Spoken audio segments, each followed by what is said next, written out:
Voting కు దూరంగా ఉంటున్న వారిలో హైదరాబాద్ వాసులు ముందు వరుసలో ఉంటున్నారు. పోలింగ్ జరిగిన ప్రతిసారి గ్రేటర్ దాదాపు వెనుకంజలో ఉంటుంది. ఓటు వేయడానికి మాత్రమే కాదు, ఓటు నమోదు చేసుకునేందుకు కూడా చాలా మంది యువత ఉత్సాహం చూపడం లేదు.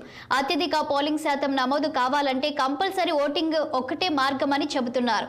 ఎన్నికల్లో పాల్గొంటున్న యువతరం సంఖ్య దేశంలో తక్కువగానే ఉంటుంది. మరీ ముఖ్యంగా కొత్తగా ఓటు కోసం నమోదు చేసుకుంటున్న యువతరం కూడా తక్కువే.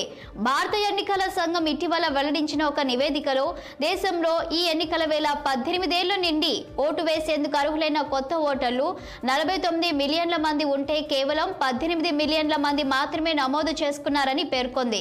ప్రస్తుతం దేశంలోనే అత్యధిక యువత కలిగిన బీహార్లో కేవలం 17% మాత్రమే ఓటు కోసం నమోదు చేసుకున్నారని కూడా అధ్యయనం వెల్లడించింది. ఢిల్లీలో ఇది 21%గా ఉంటే అత్యధిక లోక్సభ స్థానాలు కలిగిన ఉత్తరప్రదేశ్ 23%గా ఉందని చెబుతుంది. మరి హైదరాబాద్ లో కేవలం 76,833 మంది నమోదు చేసుకున్నారు. ఓటు వేయడం అనేది బాధ్యత, కానీ హక్కుల గురించి మాట్లాడే చాలా మంది దీనిని నిర్వర్తించేందుకు ఆసక్తి చూపడం లేదన్నది అందరికీ తెలిసిన అంశం. ప్రజలు ఓటింగ్ పై నిరాసక్తత గమనించి కొన్ని దేశాలు ఓటింగ్ ను కంపల్సరీ చేశాయి. మరికొన్ని దేశాలైతే ఓటు వేయకుంటే జరిమానాలు విధిస్తున్నాయి. నిజానికి కంపల్సరీ ఓటింగ్ అనేది కొత్త విషయం ఏమీ కాదు. 1892లో బెల్జియం, 1912 నుంచి అర్జెంటీనాలో ఓటు తప్పనిసరిగా వేయాలని నిబంధన తీసుకువచ్చారు. అర్జెంటీనాలో 1914లోను, ఆస్ట్రేలియాలో 1924లోను ఈ నిబంధన అమల్లోకి వచ్చింది. ఇప్పటికీ దీనిని అమలు చేస్తున్నాయి.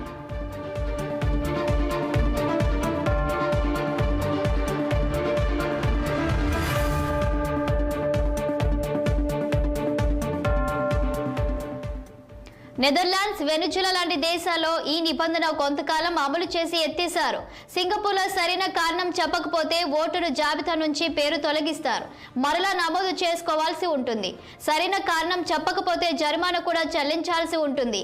ఓటు వేయకపోతే పేరులో ప్రభుత్వ పథకాలు కొన్నాళ్ల పాటు అందవు. దేశాలు ఓటు వేసిన తర్వాత ఒక కార్డుని ఇస్తారు. దీనిని చూపిస్తేనే 3 నెలల పాటు జీతంను బ్యాంకు నుంచి పొందగలరట. బెల్జియం లాంటి దేశాల్లో ఓటరు కాకపోతే ప్రభుత్వ ఉద్యోగం పొందడం దుర్లభమే. తెలంగాణలో ఓటు అర్హత వచ్చిన వారిలో దాదాపు 67% వరకు నమోదు చేసుకున్నారని ఎన్నికల సంఘ నివేదికలు వెల్లడిస్తున్నాయి. తొలిసారిగా ఓటు వేసే యువతలో ఉత్సాహం తొణికిసలాడుతోంది. ఆ ఉత్సాహాన్ని ఇప్పటికే సామాజిక మాధ్యమాలలో చూపుతున్నారు. అయితే తొలిసారి ఓటు వేయబోతున్న వారికి నిపుణులు కొన్ని సూచనలు చేస్తున్నారు.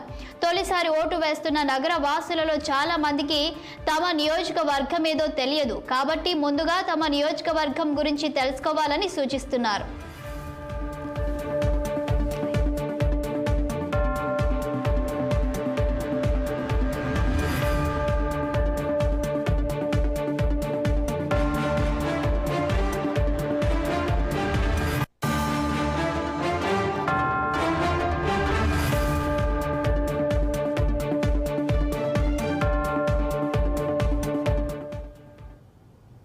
ఎన్నికలు, ఓటర్లు అనగానే అందరూ పురుషులు ఎంతమంది, మహిళలు ఎంతమంది అని చూస్తారు. కానీ మొత్తం ఓటర్లలో యువత ఎంతమంది అని ఆలోచిస్తారా?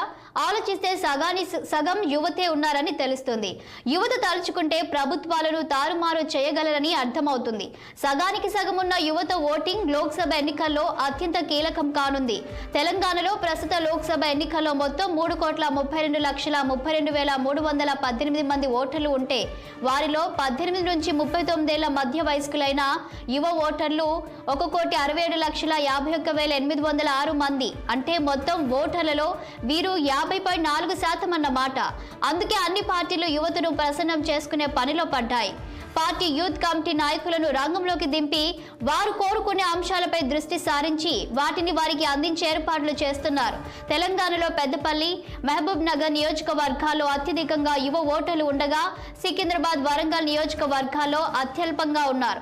విశేషం ఏమిటంటే రాష్ట్రంలో ప్రధాన పార్టీల అభ్యర్థులు అతి చిన్న వయస్కుడైన గడ్డం వంశీకృష్ణ బరిలో ఉన్న పెద్దపల్లిలోనే యువ ఓటర్ల సంఖ్య ఎక్కువగా ఉండడం అలాగే రాష్ట్రంలోని అత్యధికంగా ఓటర్లు ఉన్న మల్కాజ్గిరి నియోజకవర్గంలో యువత సంఖ్య కూడా ఎక్కువే. అయితే అటు దేశంలోనూ ఇటు రాష్ట్రంలోనూ నిరుద్యోగ సమస్య తీవ్రంగా ఉన్న నేపథ్యంలో యువత ఎవరిని ఆదరిస్తుంది, ఎవరికి ఓటు వేస్తుందన్నది ఆసక్తికరమే.